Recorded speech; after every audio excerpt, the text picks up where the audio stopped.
E aí, já pensou em ter uma build em Path of Exile que simplesmente varre os mapas numa velocidade absurda e que, com uma troca bem simples, consegue derreter os chafões mais casca-grossa do jogo? Pois é exatamente sobre isso que a gente vai conversar hoje. O poder do minerador de Exsanguinate e Reap. Olha, a sacada aqui é simplesmente genial. Quem joga sabe que a Exsanguinate é uma das melhores habilidades para limpar mapas. O grande desafio, como diz a citação, sempre foi como a gente pega toda essa velocidade e transforma em dano bruto para aniquilar um boss. E a solução, como vamos ver, é muito mais esperta do que parece. Certo então, e qual que é o segredo por trás disso tudo? A resposta está em uma abordagem de duas frentes. Basicamente, a build usa duas habilidades principais, que à primeira vista parecem bem diferentes, mas que na verdade se completam de uma forma incrível. Para limpar mapa, a estrela do show é a Exsanguinate. Pensa só, projéteis de sangue voando para todo lado, pulando de um monstro para o outro e de quebra congelando a tela inteira. É uma camada de segurança e velocidade que é difícil de bater. Mas, quando aparece um boss, a gente muda a estratégia. Troca uma gema e entra em cena a Reap. De repente, o personagem começa a invocar uma foice gigante do chão, que causa um dano massivo e super focado. É o melhor dos dois mundos em um personagem só. Beleza, mas antes da gente mergulhar de cabeça na mecânica, vamos com calma. Nenhuma build é perfeita, né? É importante dar uma olhada honesta nos prós e contras, para entender exatamente onde essa build brilha e onde talvez seja preciso um pouco mais de cuidado. O que chama atenção de cara é esse balanço, sabe? A velocidade para limpar mapa é de primeira, não tem discussão. E congelar a tela toda dá uma segurança absurda. O dano escala muito bem, mesmo com itens mais baratos.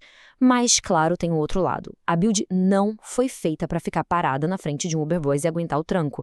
O total de vida efetiva dela, o famoso EHP, é mais baixo e sim, tem que trocar a gema na hora do boss. É um detalhe para se acostumar. Além disso, a build realmente começa a brilhar lá pelo nível 80. Ok, chegamos na parte que todo mundo gosta, a mecânica. Como é que essa máquina de destruição funciona, afinal? O coração de tudo isso tá nas minas. Pensa assim, em vez de lançar magia diretamente, o personagem posiciona minas no chão que fazem um trabalho sujo. E qual a grande vantagem disso? O dano é imediato, não tem tempo de conjuração, e o custo de mana só é pago depois que a magia sai. Com a Exsanguinate, isso vira uma cascata de destruição que limpa a tela em um piscar de olhos. Agora, falando da Reap, a chave de tudo são as cargas de sangue. Para cada vez que ela acerta um inimigo sem matar, o personagem ganha uma carga. E cada carga dá 20% a mais de dano. Quem joga Path of Exile sabe, mais é um multiplicador gigante. Ou seja, com 5 cargas, o dano final mais do que dobra. É um aumento absurdo de poder. E é aqui que tá o pulo do gato, a grande sacada da build. Normalmente, se o personagem mata um bicho com a Reap, a carga de sangue some. Acabou. Mas como é a mina que dá o golpe final, e não o personagem diretamente, a regra é contornada. As cargas não são consumidas, elas só expiram com o tempo, o que permite manter aquele bônus de dano gigantesco por muito mais tempo. É genial. Então, na hora do chefe, a sequência é quase uma dança. Bem simples, mas mortal. Primeiro, joga uma armadilha de urso para deixar o alvo vulnerável. Logo depois, uma marca do arcanista para já ir acumulando as cargas de sangue. A partir daí, é só encher a tela de minas de rap. E para o golpe de misericórdia, quando disponível, a gente ativa a Val Rap, que é a versão Super Saiyajin da habilidade, para um pico de dano que é simplesmente ridículo. Tá, mas por que Trickster? De todas as ascendências, por que essa? Bom, essa escolha é o que amarra a estratégia toda, é a cola que une todas as peças. Vamos entender o motivo? O Trickster é perfeito pela sua mistura de ataque e defesa, mas a verdadeira joia da coroa aqui é um talento chamado Assassino Veloz. Sozinho, ele triplica a duração das cargas. Isso muda o jogo completamente. Sabe as cargas de sangue, que são nossa fonte de dano principal? Elas passam a durar 30 segundos. Isso é uma eternidade numa luta de boss.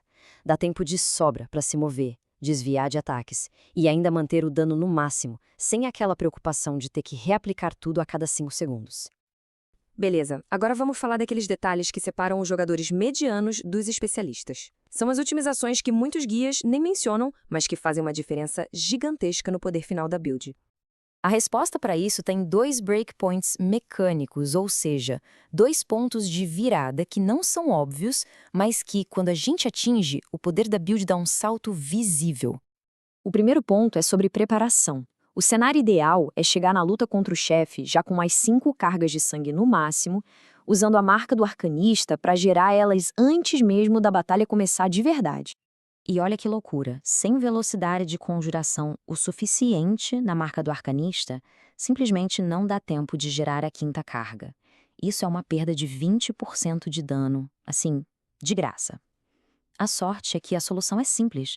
Basta ligar uma gema de suporte de velocidade de conjuração à marca e problema resolvido. Agora, o segundo ponto tem a ver com a detonação automática das minas. A gente usa uma configuração para elas explodirem sozinhas, e dá para tirar ainda mais proveito disso com um pequeno investimento.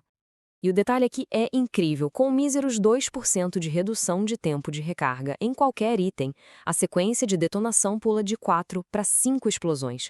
Pode não parecer muito no papel, mas na hora do aperto, esse aumento no dano inicial é perceptível na hora. Ajuda a explodir inimigos mais perigosos muito mais rápido. Então, no final das contas, para que essa build serve? Onde que ela brilha de verdade? Bom, ela é fantástica em conteúdo com muitas criaturas, como Legion, Breach e Expedition. Ela também se vira muito bem em mapas mais difíceis com um bom investimento. Agora, para aqueles desafios de resistência pura, tipo ir muito fundo na Delve ou aguentar as ondas do Simulacrum, aí talvez existam opções mais especializadas, pelo menos até o personagem estar com equipamentos de altíssimo nível. E isso tudo leva a gente a uma reflexão bem legal, né? Quando se tem uma build tão versátil assim, a forma de encarar o jogo muda. A pergunta não é mais, será que eu consigo fazer isso? Mas sim, o que eu quero conquistar primeiro? Com o poder de dominar tanto o conteúdo dos mapas quanto os chefes mais difíceis, o único limite passa a ser a própria ambição dentro do jogo.